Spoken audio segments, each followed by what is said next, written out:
My dear brothers and sisters, the scripture readings of today highlight one theme, and that is faith that dares to act. And in the first reading, we have heard how David, putting his faith, hope, and trust in the Lord, takes up this challenge to go and face the Philistine, the Goliath, and with the power of the Lord in his hands, he was able to put this man down. So his trust in the Lord helped him to march forward. He was able to face the Goliath, the giant that was before him. Similarly, in the gospel passage, we have Jesus who faces the Pharisees and the Herodians who are plotting to somehow do away with Jesus or to accuse him.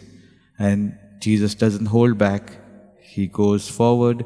He's able to cure this man with a withered hand. When we apply this passage to our lives, or this message to our life, we also face number of Goliaths. We also have our own challenges, our own difficulties. But do we put our faith, trust in the Lord and move forward? Or do we step back and say, I can do nothing, so I just leave it, let it be the way it is? Each one of us are called by the Lord today in our faith to move forward, to fight against the injustice, to voice out when there is a need.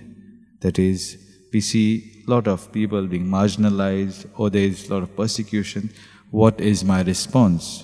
Do I put my trust in the Lord and move forward, voicing out or standing against injustice? Today we celebrate the feast of Saint Agnes. She stood for her faith. She was a young girl of age 12 to 13 when she was executed.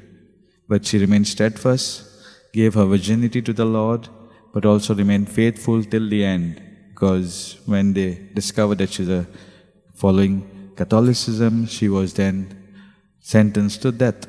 And her death would be a brutal one. She was stripped naked and dragged and taken to the brothel so that her virginity could be destroyed there.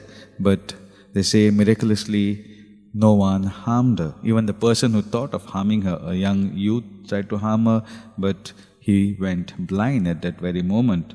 And then through her prayers, he then once again regained sight. And so it shows that she was not just, I want to be faithful to the Lord, but I want to give my whole self to the Lord. And that is what the Lord is inviting us today in this scripture readings of today, wherein our faith should call us to dare to act, dare to respond to what God wants in our life. So for this grace we pray in this Eucharistic celebration.